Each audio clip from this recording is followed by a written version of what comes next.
Hello students, today we will learn in the mole concept how to calculate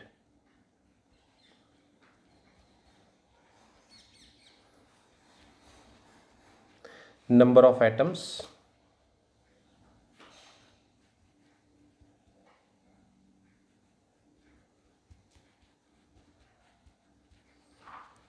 in a given species. ठीक है, इस चीज़ को हमने समझना है। नंबर ऑफ एटम्स निकालने अगर हम तो कैसे निकालते हैं, देखिए जैसे हम एग्जांपल लेते हैं वन मॉलिक्यूल सल्फ्यूरिक एसिड। इसमें जो इसके इंग्रेडिएंट्स हैं, ठीक है, इसके इंग्रेडिएंट्स जो हैं वो समझें अगर हम कितने कितने हैं। हाइड्रोजन एटम्स कितने हैं इसके अंदर, हाइड्रोजन एटम्स हैं इसके अंदर 2। सल्फर एटम्स जो हैं वो हैं इसके अंदर 1। ऑक्सीजन एटम्स इसके अंदर कितने हैं, वो हैं इसके अंदर 4। सो इस चीज़ को हम समझें। अब ये तो हुआ वन मॉलिक्यूल में।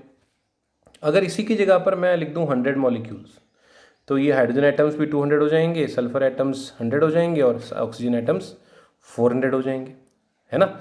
इसी तरीके से अगर मैं मान लीजिए इसको जो है मान लीजिए मैं यहाँ पर लिखता हूँ 1 लाख जो है मॉलिक्यूल्स अगर मैं लेता हूँ, तो ये भी आपके पास ये 2 लाख हो जाएंगे, ये आपके पास 1 लाख हो जाएंगे और ये आपके पास 4 लाख हो जाएंगे। ठीक है, इसी तरीके से अगर मैं आपको ये कहता हूँ कि 1 डज़न मॉलिक्यूल्स हैं सल्फ्यूरिक एसिड के, तो 1 डज़न सल्फ्यूरिक एसिड में हाइड्रोजन एटम्स कितने होंगे, 2 डज़न होंगे। 2 डज़न का मतलब हुआ 2 × 12, है ना। सल्फर एटम्स कितने होंगे, वो 1 डज़न ही होंगे, इसका मतलब हुआ 1 × 12। और ऑक्सीजन एटम्स कितने होंगे, वो 4 डज़न होंगे, इसका मतलब हुआ 4 × 12।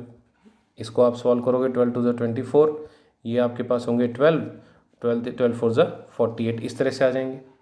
उसी तरीके से इसी प्रोसेस में आगे बढ़ते हुए अगर मैं आपसे कहता हूँ 1 मोल ऑफ H2SO4 मॉलिक्यूल्स,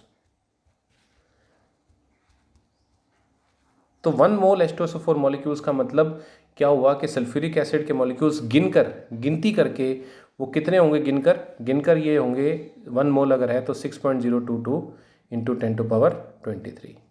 तो फिर इतने H2SO4 मॉलिक्यूल्स में हाइड्रोजन एटम्स कितने होंगे, 2 × एवोगाड्रोस नंबर, यानी कि 2 × 6.022 × 10⁻23।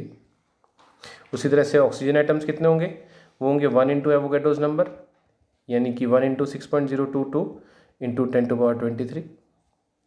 और सल्फर एटम्स कितने होंगे, 4 टाइम्स ऑफ एवोगाड्रोस नंबर, यानी कि 4 × 6.022 × 10⁻23। तो इस तरीके से जो है आप इसको सॉर्ट आउट कर सकते हो।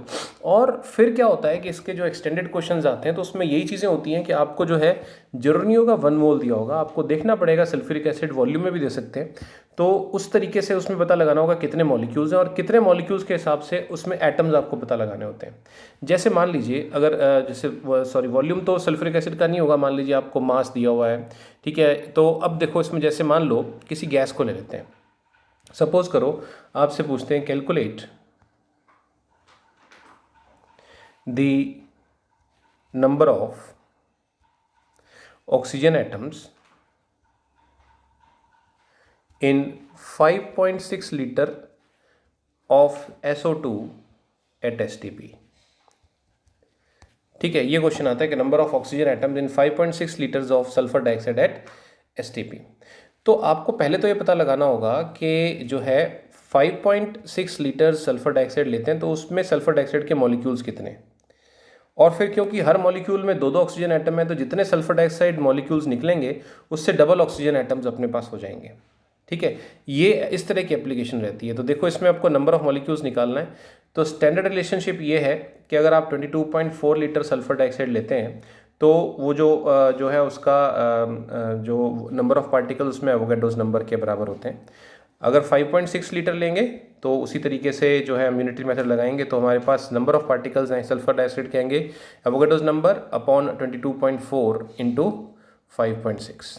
तो इसको हम सॉल्व करेंगे तो ये आपके पास आ जाएगा, डिवाइड करेंगे 4 से, तो इतने सल्फर डाइऑक्साइड के मॉलिक्यूल्स हैं 5.6 लीटर्स में इतने सल्फर डाइऑक्साइड के मॉलिक्यूल्स हैं, दिस मच ऑफ 6.022 × 10⁻23/4 इतने सल्फर डाइऑक्साइड के मॉलिक्यूल्स हैं।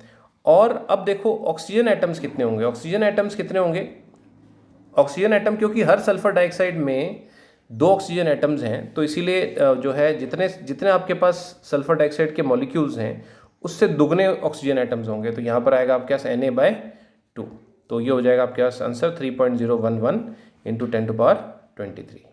ठीक है, तो आई होप इस तरह की चीज़ें हैं, सिंपल सी जो कॉन्सेप्ट है आप आगे और एक्सटेंड करके कर लेंगे तो मोल कॉन्सेप्ट जो है इतने करने पर हमारा जो है बेसिक लेवल सारा पूरा हो जाता है इसके अंदर।